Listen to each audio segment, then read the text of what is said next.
Please like and subscribe to our channel. అందంగా లేమనే భ్రమ వల్ల చాలామంది ఆత్మస్థైర్యం కోల్పోతారు. అసలు అందం అంటే ఏమిటో తెలుసుకుందాం. అప్పుడే పుట్టిన పసికందు అందానికి కూడా వంకలు పెట్టే మనుషులు మన చుట్టూ ఉంటారు. ముక్కు బాలేదని, రంగు తక్కువని, జుట్టు లేదని, పొట్టని, పొడవని ఒకరిని మించి ఒకరు ఏదో ఒకటి చెబుతూనే ఉంటారు.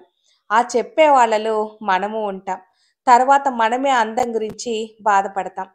అందంగా లేమని నలుగురిలో తిరగడానికి, వేడుకలకు వెళ్ళడానికి, పెళ్లి చేసుకోవడానికి, అందరితో మాట కలపడానికి జంకేవారు బోలెడు మంది.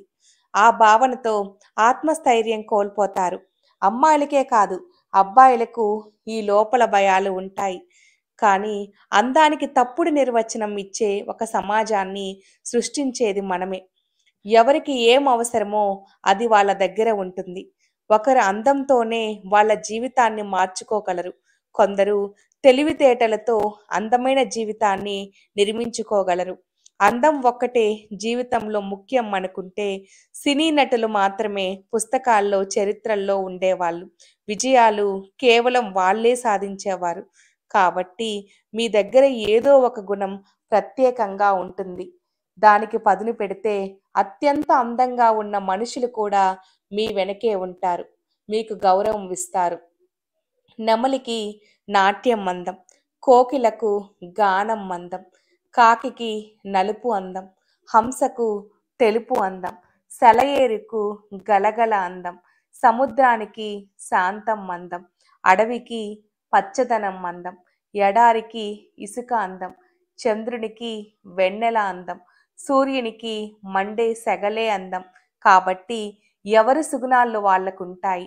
కోకిల నాట్యం చేయలేదు. నెమలి కోకిలలాగా వినసొంపుగా కూయలేదు. ఇసుక అడవిలో ఉంటే విలువ లేదు. ఎడారిలో చెట్టు బ్రతకలేదు. కాబట్టి ప్రతి మనిషి తనకున్న మంచి గుణాన్ని గుర్తించి వాటిని పదును పెట్టాలి.